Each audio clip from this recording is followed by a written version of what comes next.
Okay, let's talk about something super frustrating. You're hitting the gym, you're putting in the work, but when you look in the mirror, nothing's really changing. You're stuck.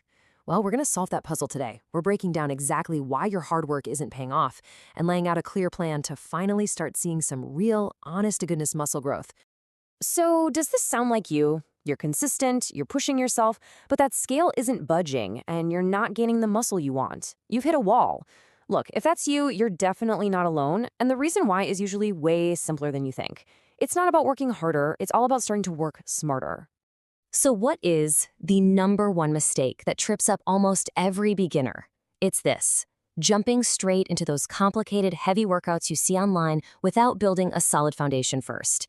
If you skip that crucial first step, your body just isn't ready to grow. Your progress stalls out before it even has a chance to begin. And that brings us to our first, most important principle: strength before size. Think about it like building a house, right? You would never, ever try to put up the walls and the roof before you've laid a solid foundation. It's the exact same logic for your body. You have to earn the right to lift heavy, and you do that by mastering your own body weight first. So, how do you even know if you have that foundation? Well, let's put it to the test. I'm about to give you a few simple benchmarks. Be honest with yourself. Can you hit these numbers? This is your chance to see exactly where you're at right now. First up on the list, the classic pull-up. The magic number we're aiming for is 10 to 15 pull-ups, all in one go, with good form. Now, if you can't hit that number yet, that's okay. But it's a really clear sign that your upper body just isn't quite ready for those heavier, more advanced exercises. This becomes your first mission. All right, next up, push-ups. For these, the goal is 20 to 25, again in a single set. If that feels like a real struggle, it just means your body isn't primed to handle more intense workouts yet. Hitting this number is basically your green light to start leveling up. So what's the solution? It's simple, but it is so powerful. You need to focus on mastering these three fundamental movements: push-ups, pull-ups, and squats. These are your best friends. Make these three exercises the absolute core of your routine until you can smash those strength test numbers we just talked about. Okay, so once you've built up that foundational strength, it's time to get a little more strategic.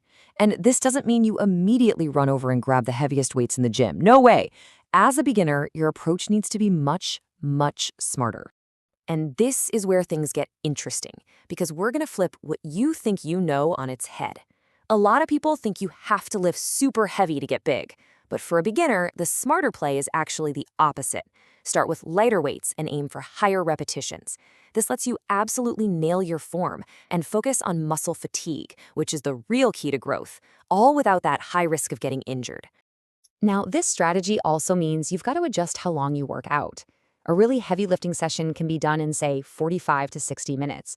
But to get that same muscle building effect with lighter weights, you just need more time. So you should plan for longer sessions, somewhere in the ballpark of 60 to 90 minutes, to really make sure you're getting the job done right.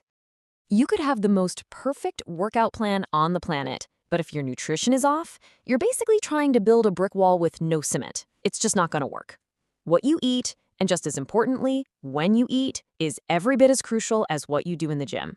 Listen up, because there is a golden window of opportunity here that you cannot afford to miss. Immediately after you finish your workout, your muscles are just screaming for fuel to start repairing themselves and to grow. You have got to get a big, nutrient-packed meal in within 10 to 15 minutes of your last rep, and make sure it's loaded with both carbohydrates and protein. So what's actually doing the heavy lifting here? Well, it all comes down to these little things called amino acids. Think of them like a construction crew for your body. When you eat protein, your body breaks it down into these amino acids, and they get to work repairing all those tiny tears in your muscles, building them back bigger and stronger every single time. They're also a huge help when it comes to losing fat. Now, to make sure you're getting enough of these crucial building blocks, the source material we're looking at suggests you can also turn to some natural options. For instance, it points to things like sea buckthorn juice, saying it contains these amino acids that can help with muscle repair, speed up fat loss, and even give your immune system a little boost. All right, let's recap. You've built your strength, you're using a smart workout strategy, you're fueling your body the right way. The final piece of this whole puzzle is having a plan. Random workouts will only ever get you random results. You need a consistent, intelligent plan to follow. So what does a great plan actually look like? Well, the most effective routines out there are the ones that let you hit each muscle group twice a week. That frequency? it seems, is the absolute sweet spot. It gives you the perfect balance of workout stress and recovery time for the best possible growth. And one of the best ways to do this is with the classic push-pull legs split. The logic here is just so simple and effective. You group your muscles by what they do. One day is all about pushing muscles, so your chest, shoulders, and triceps. The next day is for your pulling muscles, like your back and biceps, and then you have a day just for legs. You just rotate through that, and boom, you easily hit every muscle twice a week. It's a fantastic routine for overall growth. So let's bring this all home. The roadmap to real muscle growth is actually pretty clear. Step 1, build that foundation with bodyweight movements. Step 2, get smart and use lighter weights for more reps. Step 3, fuel your body right, especially right after you train. And step 4, follow a structured plan, like push-pull legs, and just be consistent. Consistency is everything. So there you have it. The roadmap is laid out for you. The question is no longer, why isn't this working? The real question is, what are you going to do about it? Are you going to go test your pull-ups? Are you going to overhaul your post-workout meal? Or are you finally going to commit to a real plan? The power to change is officially in your hands. What's your first move?